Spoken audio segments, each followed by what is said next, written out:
बे समाव मिडिया नायगिरि साफ्रोमखौबो खुलुमदों, गोजोननाय बावदों।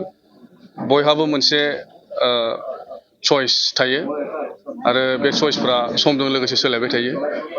दा इउपिपिएलनि गोख्रों मावथि आं सासे मानसिमोन आरो भेरगाव डिस्ट्रिक्ट इउपिपिएल इउथ विंसनि आं वान अफ दा सेक्रेटारिमोन।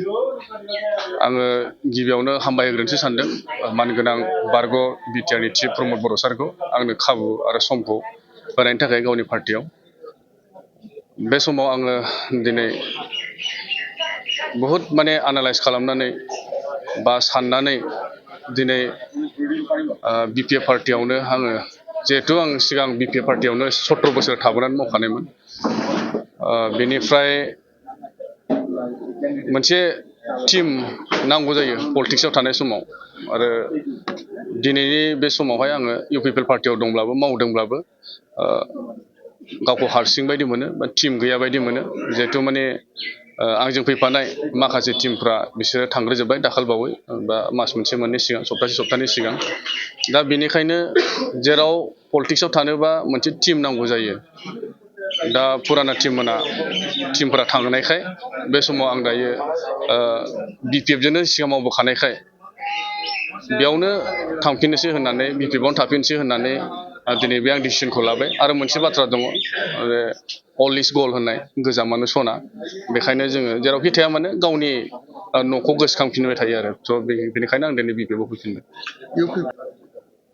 इउपिपिएलनि अबस्था होननानै बुङोब्ला दा नोंथांमोना नुबाय थादों बा ससियेल मिडियायाव नायदोंबा नुबाय थादों जे थांनाय बिटिआर सरकाराव इउपिपिएल सरकारजों थाफानाय एमसिएलए इएम बा बिसिनि गिदिर गिदिर सेन्ट्रेलनि लिडारफोरा दिनै गुगा सानफा एफा गुगा माने बिपिएफआव जइन जाजोब्बाय। दा बेखौ नायोब्लाथाय आं बुंलायनांगौ बा फोरमायलायनांगौ होननानै साना। मानो थाखाय मानसिफ्रा गावनि पार्टिनिफ्राय गुबुन मोनसे पार्टियाव थाङो, बिदि दा थासारि आरो इउपिपिएलनिया। जेन जेड होननाय जेनेरेसन जिर' होननाय मोनसे दोहौ दायो सोमजिखांदों जोंनि बिटिआरआव, जायहा माने नेपालाव स्टार्ट जादोंमोन, नङा होनबा? आरो बिथांमोना सरकार सोलायनो हानाय बिदि मोनसे परिस्थिति लाबोदोंमोन नेपालावहाय। दा जोंनि बिटिआरआव बे सेम माने फर्मुलाखौनो बाहायदों इउपिपिएल हान्जाया। खिन्थु आं नुबाय जे बे जेन जेड होननाय मोनसे ग्रुपआ इसिबां दोहौ लाबोनो हायाखै, नांगौबायदि दोहौ लाबोनो हायाखै। जुदि दोहौ लाबोनो हादोंमोनब्लाथाय गथै बिटिआर बाखिनि इयुथफोरा दिनै जेन जेडजों जमा थाफानानै खामानि मावगौमोन।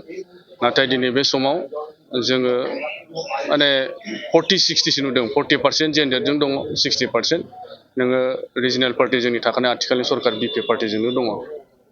नोंथांजों लोगोसे जाखो दिनै? आङो दिनै बे मुहुर्तआव माने रावखौबो बिदि लिंबोफानाय बिदि माबा खालामाखै। खिन्थु जोंहा फंबाय दङ, जिस्केल फंबाय, बिथाङाबो वान अफ दा सेक्रेटारिमोन भेरगाव डिस्ट्रिक्ट इउथ विंसनि। जों सानैजों थाबाय थाखायो नालाय, जेरावनो थाङो जों बेयावनो ज' थायो। दा बिथाङाबो दिनै फैफाबाय आरो।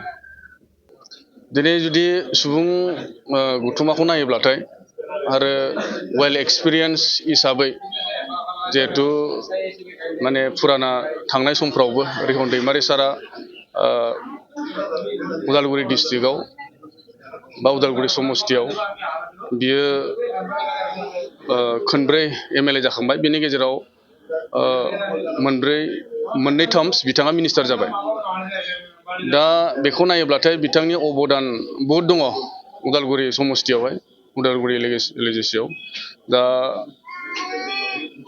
मिटिंफोरनि सुबुं अनजिमानि गेदारिंखौ कम्पेरिजन खालामनानै नायोब्लाथाय जों दिनैनि दिनाव रिहन दैमारि सारजों बांसिन सुबुंखौ अनजिमाखौ जों नुनो मोनो आरो दा बेखौ नायोब्लाथाय रिहन दैमारिनि देरहानायनि पसिबिलिटिखौ आङो माने आउट अफ 100 99%खौ नुहुरदों। फैबाय थानाय समाव ना आं दहायबो बुंबाय जे जोंहा मोनसे टीम दङ। बे टीमा माने जोङो क'क्राझारनिफ्राय लानानै उदालगुरि डिस्ट्रिक्टसिम दङ टीमा।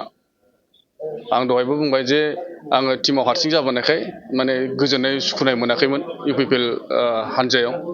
दा जोङो मोनसे टिम थाखानाय हिसाबै आंहा पार्टियाव हाबनानै मावनाय समाव इसिबां उसुबिदा जानाय नङाखौ आं नुहुरदों, जेराव आङो माने गावनि टिमजों बा थाबोनाय जोंनि बिपि पार्टिनि लिडारफोरजों फुराना लिडारफोरजों आं डिसकासन खालामनानैसो आं बे हिदानथ'खौ लाखादों। बेनिखायनो बांद्राय उसुबिदा जानाय नङा बायदि आं सानदों।